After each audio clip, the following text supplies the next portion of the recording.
మొదటిది యెరూషలేం. యెరూషలేం అనే మాట ప్రతి క్రైస్తవునికి తెలుసు. ఈ యెరూషలేమును దేవుడు తన ప్రజలైన ఇశ్రాయేలీయులకు స్వాస్థ్యం ఇచ్చాడు. It was a inheritance for Israel. ఇశ్రాయేలు అని స్వాస్థ్యం. ఆ స్వాస్థ్యాన్ని ఇవ్వటానికి దేవుడు ఇశ్రాయేలు ప్రజలను ఐగుప్తు నుండి నడిపించాడు. మోషే నాయకత్వంలో 40 సంవత్సరాల వారు అరణ్యములో ప్రయాణం చేశారు.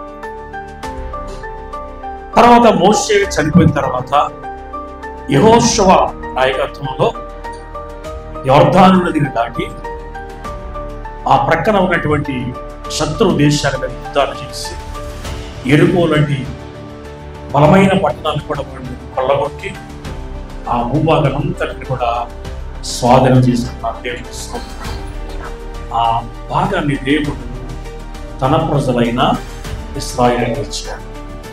మరి మనకేంటి? ఈ లోక సంబంధమైన యెరూషలేము కంటే చాలా శ్రేష్టమైన యెరూషలేము దేవుడు మనకు సిద్ధపరిచాడు. ఆ యెరూషలేము బంగారముతో నిర్మించబడినటువంటి వీధులు. దేవుడు తన ప్రజలను ఈ ప్రకృతి సంబంధమైన యెరూషలేము అయితే కేవలము పాలు తేనెలు ప్రవహించే దేశముగానే పిలువబడ్డది. కానీ దేవుడు క్రీస్తు రక్తంలో కడగబడినటువంటి పరిశుద్ధులకు ఇవ్వబోతున్నటువంటి యెరూషలేమును బంగారముతో 12 ముత్యములతో వజ్రములతో ఆయన నిర్మించాడు. ఆ యెరూషలేములో మనం మట్టి మీద నడవము, కాళ్ళకు మట్టి అంటుకోదు. బంగారపు వీధిలో మనం సంచరిస్తాం. హల్లెలూయా. ఉన్నతమైన స్థానంలో కట్టబడింది. కొండల మీద కట్టబడిన పట్టణం. కొండల తట్టు నాకు నిలుచున్నాను అంటాడు.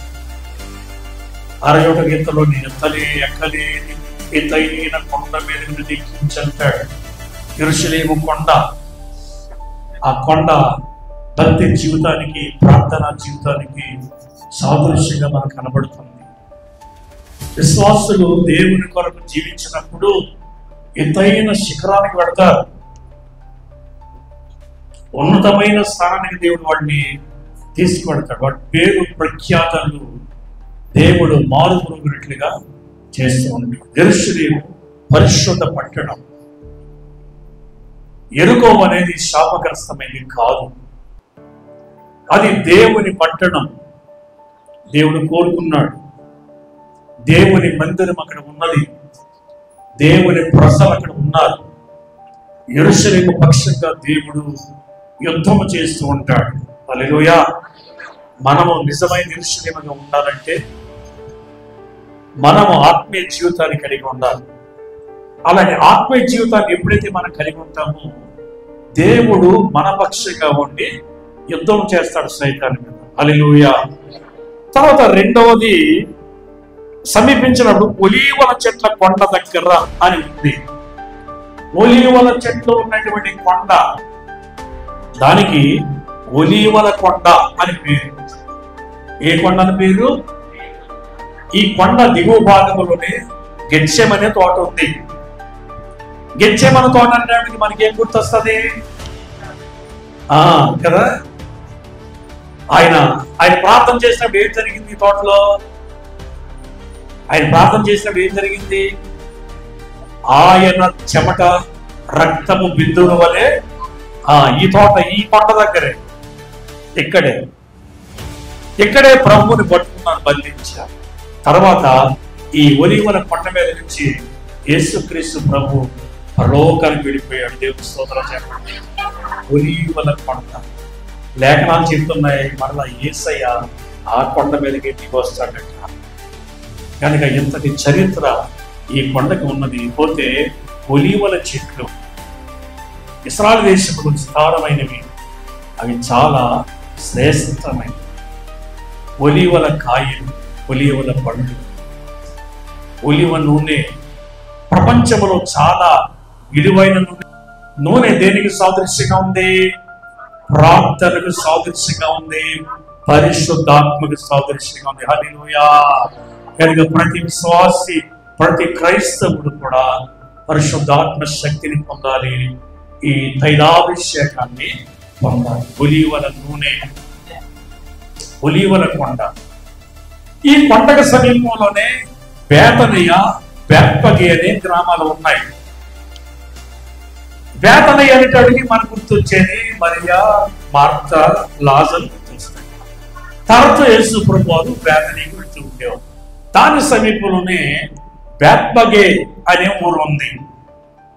బెత్పగే, బెత్పగే అనే మాటకు అర్థం ఏంటంటే అంజూరపు పండ్లు అని అర్థం, లేక అంజూరపు పండ్ల ఇల్లు, అంజూరపు పండ్ల గృహము. బెత్పగేలో ఏముంది? అంజూరపు పళ్ళుని కలిగి ఉన్నది.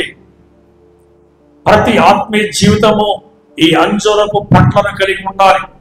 ఇశ్రాయేలు దేశంలో అంజూరపు చెట్లు కూడా ప్రసిద్ధి. వారు కాయలు చాలా ఇష్టపడతారు. ప్రియమైన మన యాపిల్ అనగో అంజూరపు పొట్ల అలాగా అవి నిల్వ చేసుకుని అంజూరపు అడలను వాళ్ళు ఆహారముగా వాళ్ళు తమ భోజనం తీసుకుంటూ ఉంటారు. అంజూరం. ఒకసారి యేసయ్యకు ఆకలైందంట. ఎక్కడ వచ్చినప్పుడు? అంజూరపు చెట్టు దగ్గరికి వచ్చినప్పుడు. అది అంజూరపు పళ్ళు కాసే కాలం కాదట. యేసయ్య చూశాడు, చెట్టు మాత్రం చాలా గుబురుగా ఉంది, పచ్చని ఆకులతో గుబురుగా చాలా అందంగా కనబడ్డది. యేసయ్య పరిగించి ఒక పట్టం దొరుకుతుందేమో, ఆకలి అవుతుంది, తిందామని చూస్తే ఒక పండు కూడా లేదు. లేదంటే ఆ చెట్టు పొరపాటు కాదు, అది అంజూరపు చెట్టు కాపు కాసే కాలము కాదు. ఇది దేనికి సాదృశ్యం అని తెలుసా? ఒక విశ్వాస జీవితానికి సాదృశ్యం. చాలా మంది విశ్వాసులు కాయలు లేని ఆకులు కలిగిన అంజూరపు చెట్లు పోలి ఉన్నారు. మీలో ఎంతమంది ఫలాలను కలిగి ఉన్నారు? ఎంతమంది ఫలిస్తున్నారు? ఆకుల మధ్యలో ఫలాలు ఉన్నాయా? నువ్వు పరీక్షించుకో. ఆకులు మాత్రమే కలిగి ఉన్నావా? నీలో ఏమైనా ఫలాలు ఉన్నాయా?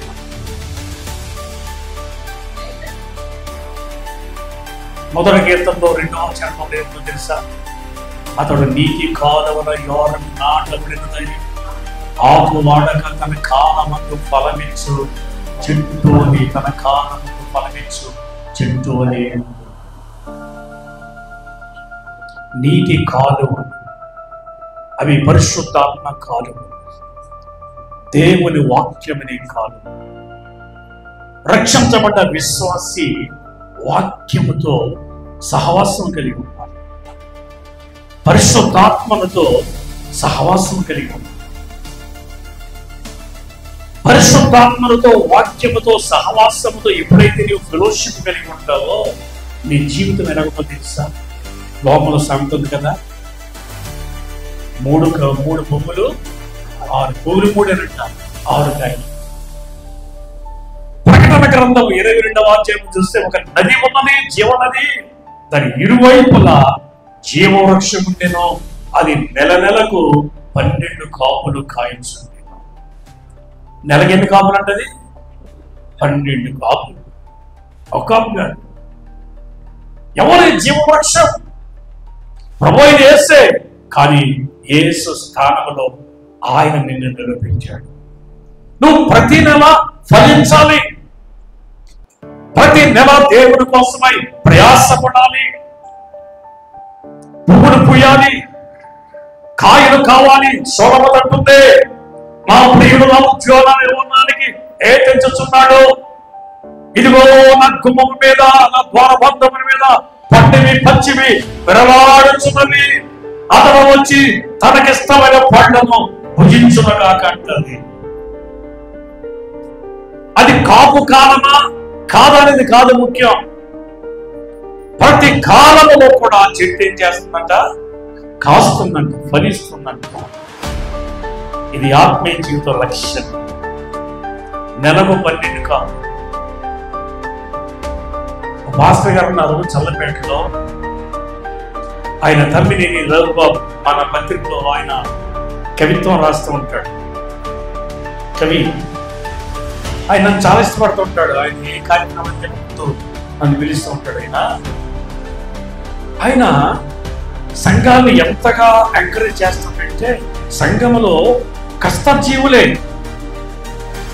12 నెలలకి వాళ్ళు కార్యక్రమం చేయడానికి వాళ్ళు ప్రతి నెల కూడా కొంత సొమ్మును పరివర్తన. ఈ మధ్య పేద పాస్టర్లందరూ పిలిచి వాడికి వాక్యం చేయించడానికి, వాడికి భోజనం పెట్టడానికి, వాడికి చిన్న గిఫ్ట్ ఇవ్వడానికి కూడా సంఘం నుంచి కొంతమంది తీర్మానం తీసుకుని ఆ మంచి కార్యక్రమం చేస్తున్నారు. ఆ మొదటి కార్యక్రమానికి నన్ను పిలిచి నా ద్వారా వాక్యాన్ని బోధించారు. సంఘంలో నీవు ప్రయోజనకరంగా సంఘంలో నువ్వు ఫలిస్తున్నావా? నీవే ఒక జరుపు చేసి యేసయ్య ఆకలి కొంటున్నాడు. ఆయన ఒక పండు కావాలి. ఆ పండు నీ దగ్గర ఉందా? గలతీ 5:22 ఉంది, ఆత్మ ఫలం ఏమనగా ప్రేమ. ఈ ప్రేమ లేదు సంఘంలో. ఒకడికొకడికి పొసగదు, ఒకడంటే ఒకడికి ఎత్తదు. ఒక అమ్మని చూసి ఒక అమ్మ మొక్కలు ఇలా తిప్పేసుకుంటది. ద్వేషం ఏదో పెట్టుకుంటారు హృదయంలో, అలా ఉండిపోతుంటుంది. ఇలాంటి వాళ్ళు దేవుడి కోసం ఫలించండి. ప్రేమ, సంతోషం, సమాధానం, శాంతం, దయడంతో, మాస నిగ్రహం, మంచితనం, ఇలాగా ఎన్నో ఎన్నో ఎన్నో ఎన్నో ఎన్నో ఆత్మఫలం, 9 ఆత్మఫలాలు మనం చూస్తాం. ఒక ఆత్మఫలం మనం ఫలిస్తున్నాము. దేవుని కొరకు ప్రేమ ఉందా? సంతోషం ఉంది? జీవితంలో ఉందా? సమాధానం ఉందా? వాక్యం ఎందుకు చెప్తుంది? అంజూరపు చెట్టు, అంజూరపు ఇల్లు, అంజూరపు పట్ల గృహము, హల్లెలూయా, మనం ఫలించాలి. అదంటే బెప్పకి అంటే బెప్పకి క్రీస్తు కొరకే ఫలిత. ఆయన అన్నాడు, మీరు ఎండగానే కట్టబడినటువంటి గాడిదయు దాని పిల్ల ఉంటది, వాటిని విప్పి నా దగ్గరికి తోలుకుని రండి. గాడిద గాడిద మన దేశంలో, మన ప్రాంతాల్లో సాధారణంగా గాడిదని ఎవరు కట్టరు. కానీ ఇస్రాయేల్ దేశంలో ఇంటికి ఒక గాడిద ఉంటూ ఉండేది. ఎందుకో తెలుసా? గాడిద వల్ల చాలా ప్రయోజనాలు ఉన్నాయి. అవి బరువులు మోసి బండలు లాగేవి. రాజులు కూడా యుద్ధ కాలంలో గుర్రాలు ఎక్కేవాళ్ళు. మామూలు టైంలో వాళ్ళు గాడిదని మీద ప్రయాణం చేస్తారు. అబ్షలోముకి తెల్లని కంచర గాడిద, ఆయన కంచర గాడిద ఎక్కి పెడుతుంది. గుర్రము యుద్ధానికి సాదృశ్యం, పౌరుషానికి, రుద్రానికి, పక్కకు దెబ్బలాటికి సాదృశ్యం పడుకోవడం. అదేం చేస్తే కాలు దూరుతూ ఉంటుంది ముందుగా. కానీ గాడిద అలా చేయదు. గాడిద శాంతికి సంఖ్య, శాంతి. దాని మీద ఎక్కబోతున్నవాడు ఎవరు? శాంతి రాజు. హల్లెలూయా. జకర్యా గ్రంథము 9:9 చూస్తుంది. ఇదిగో నీ రాజు. చదవండి, వచ్చిన చదవండి ఒకసారి. ఆ ప్రవచన నెరవేర్పు ఇక్కడ మనకు కనపడుతుంది. సీయోను నివాసులారా బహుగా సంతోషించుడి, యెరూషలేము నివాసులారా ఉల్లాసముగా ఉండుడి. మీ రాజు నీతి పరుడును, రక్షణ గలవాడునై, దీనుడునై, దీనుడైంటి శాంతి గలవాడై, గాడిదను గాడిద పిల్లనికి నీ అందరూ వచ్చిస్తున్నాడు. హల్లెలూయా. ఈ రాజు సాత్వికుడిగా వస్తున్నాడు కనుక నువ్వు సంతోషించు, ఆనందించు. గాడిద శాంతికి, సమాధానానికి సాధించు. దేవుడి బిడ్డకు సమాధానం కలిగి, శాంతిని కలిగి ఉండాలి. క్రీస్తు ప్రభు అదే మనకు నేర్పించారు. అయితే ప్రభు దాన్ని వాడుకోవాలంటే ముందు అది పెట్టుకోబడాలి. పాపపు కట్టు, పాప పాశం. ఈ రోజున తల్లిదండ్రులైతే దేవుని కొరకు జీవిస్తున్నారు, పిల్లలైతే పరిస్థితులుగా జీవిస్తున్నారు. చిన్న పిల్లలు కలిగిన తల్లులు జాగ్రత్త. ఇప్పుడు మీరు చాలా ముద్దు చేస్తారు, గానం పెడతారు. సెటిల్ ఏజ్ వచ్చేటప్పటికి మిమ్మల్ని కాదని ఇష్టానుసారం జీవిస్తారు. ప్రభుకి తల్లి కావాలి, పిల్ల కావాలి. తల్లి విడిపించబడాలి, పిల్లలు విడిపించబడాలి. కానీ తల్లులు విడిపించబడుతున్నారు, పిల్లలు బంధకాల్లో చిక్కుకుంటున్నారు, సమస్యల్లో చిక్కుకుంటున్నారు. బాధ కదది. ప్రభువుకి గాడిద కావాలి, గాడిద పిల్ల కూడా కావాలి. దేవుని స్తోత్రాలు. నా దగ్గర తోలుకురండి. ఎవరైనా అడిగితే ప్రభు కావాలి, ఇది ప్రవచన నెరవేరు. సరే, వచ్చి తీసుకొచ్చారు, ఆజ్ఞ ప్రకారం తోలుకొచ్చారు. వచ్చిన వెంటనే 7వ వచనంలో వాటి మీద తమ బట్టల మీద, ఆయన బట్టల మీద కూర్చుండి, యెషయా గ్రంథం 61:10 చదవండి. శృంగారమైన పాగా ధరించుకున్న వెండి కుమారుని రీతిగా ఆభరణములతో అలంకరించుకున్న వెండి కుమార్తె రీతిగాను రక్షణ వస్త్రములను ఆయన ధరింపజేసిన. హల్లెలూయా. ఇప్పుడు ఈ గాడిద మీద ఏ వస్త్రాలు వేశారు వాళ్ళు? రక్షణ వస్త్రములు. వీటి మీద ప్రభు వారు ఆశీర్వాదం కావాలి. శాంతి రాజుగా, సాత్వికుడుగా ఆయన కూర్చోవాలి. బట్టలు పరిచారు. గాడి మీద వేటివే కాదు, దారి పొడవన వస్త్రాలు పరిచారు. అంటే తమ దీనత్వాన్ని, తమ విధేయతను, లోబడితనాన్ని ప్రదర్శించారు. సంగమా, దేవుని బిడ్డలారా, క్రైస్తవులు తిరుగుబాటు చేసేవాడు, ఎదురు చెప్పేవాడు, మాటకి మాట జవాబు చెప్పేవాడు. అలాగనే ఉంటున్నవాడి దీనత్వం ఏమాత్రం కూడా లేదు. బట్టలను పరవడం అంటే నీకు తగ్గించుకో, సాత్వికము కలిగి సహింపు కలిగి ఉండండి. యేసే హెచ్చించబడాలి, నేను తగ్గిపోవాలని చెప్పడానికి ఇది సాదృశ్యం. 8వ వచనంలో జనసమూహం అనేక మంది వచ్చి ఏం చేశారు? దారి పొడిన బట్టలు పరిచారు. కొందరు కొమ్మల నరికి దారి పొడిన. అది పచ్చదనాన్ని చూపిస్తుంది. మన రాజు పచ్చని వాడు, నిరంతరము జీవించేవాడు, నిన్న నేడు ఏకరీతిగా ఉన్నవాడు, అందరి జీవితాన్ని పచ్చగా మార్చేవాడు. దేవుని స్తోత్రాలు చెల్లించారు.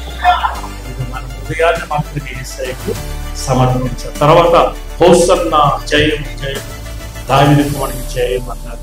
హోసన్న అంటే ఇప్పుడు మమ్మల్ని రక్షించు, మేము నీకు ప్రార్థన చేస్తున్నామని జ్ఞాపకం చేస్తున్నాం. 10 వచనాల్లో యెరూషలేముకు వచ్చినప్పుడు పట్టణం అంతా కూడా ఈయన ఎవరో కనబడబడ్డారు. హల్లెలూయా. ఎవరు ఈయన? ఎవరు? బాప్తిస్మం ఇచ్చిన యోహాను గురించి కూడా అలాగే అనుకున్నారు. ఈ బిడ్డ ఎలాంటి వాడునో, ఈయన ఎవరో.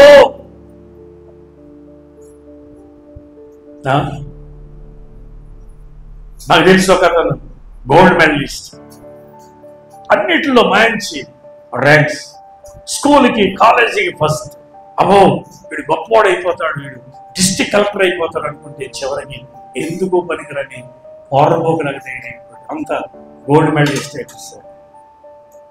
మనుషుల గురించి మనం ఎక్కువగా ఎస్టిమేట్ చేయకూడదు, ఆలోచించకూడదు. కానీ క్రీస్తుని గురించి ఈయన ఎవరైనా ఆ కింద వచ్చిన కూర్చోండి.